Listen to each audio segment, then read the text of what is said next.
So Alfie came into our world and was a really happy baby, and we're really happy to have him as an addition in our life.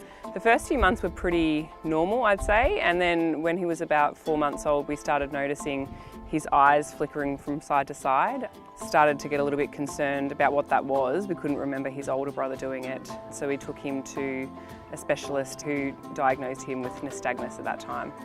As a family, we have tried to explain to Alfie and I guess demonstrate to Alfie that he can choose his life that he wants to live, and his vision condition isn't going to dictate anything to him. He's going to need some help in the classroom from his teachers and those around him. We're also having the help of Vision Australia to come in and help facilitate that. And if we had have listened to all those negative bits of information at the start, we probably would be sitting down with cotton wool around him, and instead he's just living his life the way he wants to live it. He continues to amaze us. He's amazing, yeah.